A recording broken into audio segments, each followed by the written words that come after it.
Atraksi sulap yang menghadirkan wanita berhigh heel merah membuat Miso teringat akan masa lalu, di mana saat itu ia diculik wanita dengan ciri-ciri tersebut dan disekap bersama dengan Yungjun. Puncaknya, Miso merasakan trauma hingga membuatnya pingsan. Sungyun yang berada di sebelahnya ingin menolong, tapi tiba-tiba Yungjun mendorongnya. Flashback pada suatu malam, Miso keluar rumah karena merindukan ibunya yang tengah dirawat di rumah sakit. Seorang wanita muda menawarkan untuk mengantarnya bertemu sang ibu. Di sisi lain, Yungjun juga teringat dengan masa lalu itu, di mana mereka disekap di tempat yang sama oleh wanita tadi yang ternyata mengalami gangguan jiwa setelah ditinggalkan pacarnya. Ketika tengah malam, Yungjun dibangunkan. Ternyata depresi wanita itu memuncak hingga ia ingin mengakhiri hidupnya. Yungjun sempat melarang untuk tidak melakukan itu, namun apa daya tangan dan kakinya diikat. Wanita itu pun gantung diri di hadapan Yungjun. Begitu Miso terbangun, Yungjun mencoba mengalihkan perhatiannya dengan mengatakan untuk tidak melihat ke sana, sebab di ruangan itu ada laba-laba besar. Itulah awalnya kenapa Miso trauma melihat laba-laba. Bahkan saat keluar rumah, Yungjun menyuruh Miso untuk menutup matanya. Miso sangat senang diantarkan hingga ke depan rumah.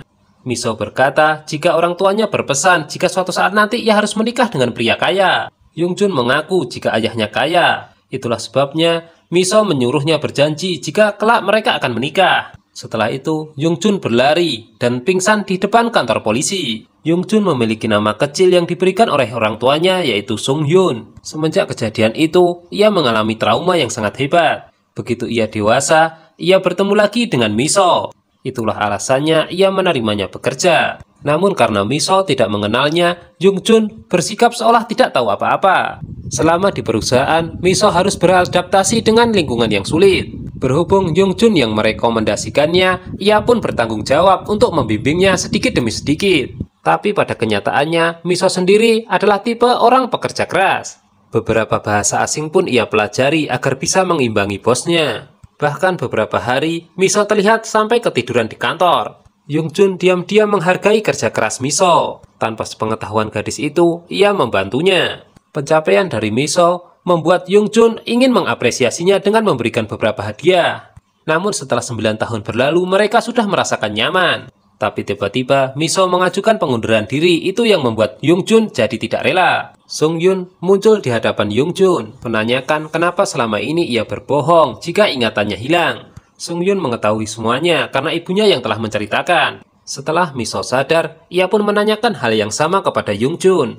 Kenapa ia selama ini berpura-pura ingatannya hilang? Miso mengaku kecewa dan merasa dipermainkan. Sekarang Yungjun tidak bisa mengelak lagi karena Miso telah ingat semuanya. Yungjun berkata apa yang ia lakukan untuk melindungi semuanya. Diceritakan, Sungyun kecil mendatangi lokasi penculikan. Ia pun merasa bersalah jika Yungjun pasti sangat menderita. Di rumah, Yungjun mengatakan kepada ibunya kenapa semua orang bersandiwara. Adiknya ternyata selama ini berpura-pura ia mengingat semuanya. Jadi sekarang ia di hadapan adiknya pasti bagaikan sampah. Yungjun terinspirasi dari anak kecil melihat boneka Barbie. Hal itu kemudian ia wujudkan untuk memberikan hadiah boneka itu kepada Miso.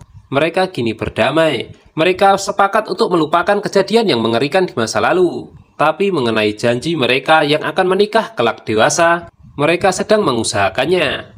Miso mengaku jika dirinya sudah sehat, ia ingin bekerja. Tapi Yungjun melarang. Selepas rapat, ia akan kembali menjenguknya. Alhasil, para dewan direksi dibuat tidak percaya ketika Yungjun menyelesaikan rapat dengan sangat cepat. Ketika Yungjun akan pergi ke ruangannya, ia dikejutkan dengan kehadiran Miso. Ternyata ia memaksakan diri untuk bekerja. Dalam benaknya, Yungjun mengatakan mungkin Miso sudah kangen dengannya. Jiah menjelek-jelekan bosnya itu di hadapan Miso. Jelas itu membuatnya tidak senang. Sebab meskipun jelek-jelek seperti itu, dia adalah pacarnya. Lagi pula dalam benaknya, Yungjun sangat ramah dan perhatian. Nona Sol sedang asik membaca komik. Ia pun sangat kaget kenapa atasannya cepat sekali rapatnya. Atasannya itu meminta diseduhkan minuman herbal miliknya. Tapi yang disuguhkan oleh Nona Sol ternyata salah. Bukannya minuman penambah stamina, melainkan obat diet. Yungjun tahu jika Miso kelelahan. Untuk itu ia menyuruh seluruh karyawannya pergi ke spa. Tak terkecuali Miso harus diajak. Di tempat spa, Miso tetap asik berkirim pesan dengan bosnya. Jelas itu terlihat aneh di hadapan teman-teman kerjanya yang lain. Namun apa boleh buat, Yongjun dan Miso sedang dimabuk cinta. Di sisi lain, teman Yongjun sedang membayangkan memberikan kejutan ulang tahun untuk mantan istrinya. Tapi ternyata khayalannya itu menjadi kenyataan. Mantan istrinya itu tiba-tiba datang dengan seorang lelaki. Teman Yongjun itu terlanjur sinis, padahal lelaki itu adalah sepupu mantan istrinya. Peristiwa ini kemudian diceritakannya di kantor. Ia ingin memberikan pelajaran kepada Yongjun agar suatu saat nanti jangan berpisah dengan Miso. Menurutnya, jika tali yang telah putus sulit untuk disambung lagi. Para karyawan telah kembali dari spa. Mereka berharap jika bisa pulang cepat. Yongjun yang mendengarnya langsung mengabulkan permintaan mereka. Sebab diam-diam ia ingin mengajak Miso ke suatu tempat. Yongjun mengatakan jika tempat komedi putar ini adalah tempat mereka dulu disekap. Dan peristiwa di masa lalu itu membuat mereka bertemu dan berjodoh. Sekarang mereka tidak menyesal karena telah berjanji untuk nanti menikah. Karena pada kenyataannya kini mereka telah bersama. Yongjun kini mengucap satu janji lagi jika akan selalu melindungi Miso. Ketika di rumah, Yongjun membaca buku kesukaan pacarnya. Di situ ia mengingat kembali hari-hari kebersamaannya dengan Miso dari awal bertemu hingga sekarang. Tapi tiba-tiba ia merasa khawatir. Alhasil malam itu juga ia memutuskan untuk mendatangi rumah Miso, mengatakan jika ia ingin menginap di rumahnya. Alasannya ia gelisah karena mengkhawatirkan Miso. Jika di sini tidak boleh, maka Miso harus tidur di rumahnya.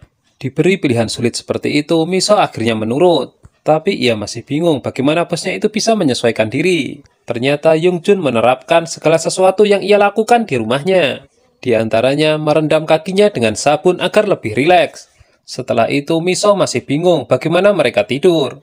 Awalnya ia mengira jika bosnya itu tidur di lantai dan dirinya di ranjang. Tapi ternyata bosnya itu tiba-tiba menyusul. Sambil dengan pedenya mengatakan jika Miso sepertinya membutuhkan bantal. Miso sangat canggung, lalu kemudian menghidupkan televisi. Tapi yang muncul justru adegan ciuman brutal. Yongjun menyadari jika pacarnya itu merasa tidak nyaman. Ia akhirnya memberitahu jika telah membawa wine dan mengajak pacarnya itu ke atap untuk meminum bersama.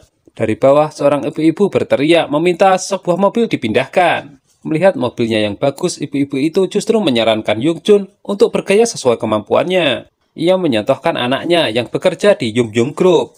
Yongjun bingung padahal dia adalah pimpinannya. Ketidaknyamanan ini membuat Miso mengatakan kepada bosnya akan lebih baik jika mereka tinggal di sana saja.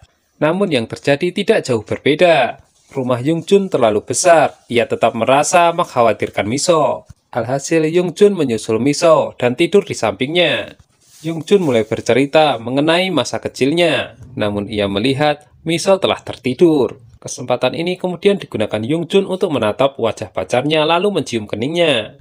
Keesokan paginya Miso terbangun, namun ia melihat bosnya masih terjaga. Yongjun berkata jika ia begadang demi melindungi Miso. Setan menggoda kenapa Yongjun tadi malam tidak melakukan apapun. Yongjun kemudian mengusir setan itu untuk pergi kepada Miso. Di sana ternyata wanita itu juga berpikiran sama kenapa tidak terjadi apapun. Untuk sarapan, Miso memasak telur dadar namun berantakan. Setelah mencobanya, Yongjun tiba-tiba meminta dibuatkan teh. Tapi ternyata cangkir yang dipakai telah retak. Miso lalu mengatakan ini bisa menjadi pertanda akan terjadi kesialan. Setelah itu giliran Miso yang kakinya terluka karena tergores sepatu high heel. Dan firasatnya tetap sama jika mereka sepertinya akan mendapatkan kesialan. Teman Yongjun dihubungi mantan istrinya yang mengajaknya untuk merayakan hari ulang tahunnya. Tapi teman Yongjun itu justru beralasan jika ia sibuk. Yongjun masih kepikiran dengan kejadian di rumah. Ia kemudian mengajak Miso untuk mencari solusi agar terhindar dari kesialan. Di sisi lain, Ji-ah diminta untuk mempersiapkan agenda rapat.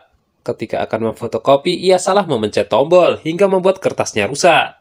Tentu saja Ji-ah sangat panik. Beruntung ada kakak Ko yang kemudian membantunya merangkai kertas-kertas yang tadi berantakan. Sekarang Ji-ah menyadari jika kakak Ko memiliki sisi baik. Dan karena ketelitiannya itu, pantas saja perusahaan merekrutnya. Yongjun dan Miso makan karamel. Di saat itu Miso bertanya, kenapa waktu kecil nama bosnya itu adalah Lee Sung Hyun. Namun ternyata bosnya tidak menjawab. Di sisi lain, Sera sedang berusaha membuat Pak Yang cemburu. Seketika itu juga, sikap Pak Yang berubah. Dengan langsung meminum soda sekaligus. Sera bercanda kenapa soda itu dihabiskan padahal ia juga suka soda. Setelah momen itu, Pak Yang membelikannya soda. Hanya saja di botolnya ia tulisi kata-kata manis. Sementara itu, Yongjun dan Miso membeli jangkir baru. Yongjun kemudian bertanya bagaimana agar dirinya tidak selalu mengkhawatirkannya. Apakah perlu ia membelikannya mobil dan membekalinya sopir pribadi? Miso menjawab tidak usah. Jika ditawari untuk dibelikan sepatu, ia tidak menolak. Setibanya di kantor, Yongjun sudah ditunggu kedua orang tuanya.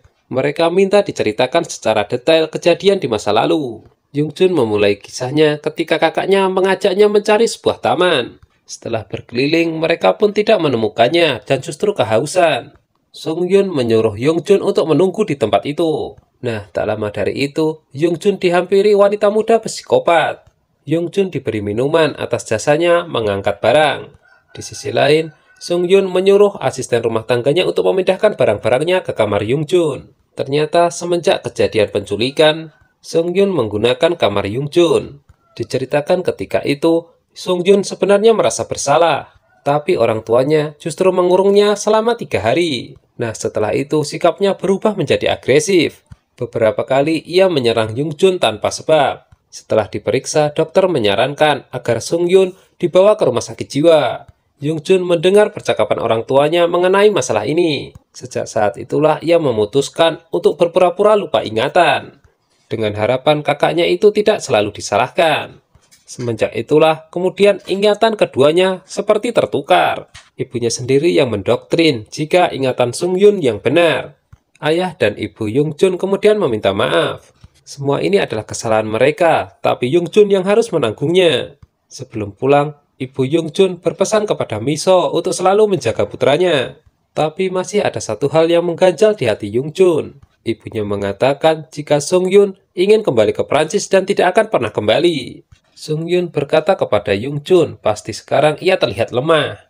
Yongjun mengatakan kedatangannya untuk memaafkannya. Masalah sekarang sudah clear. Songyun mengakui jika ingatannya memang salah.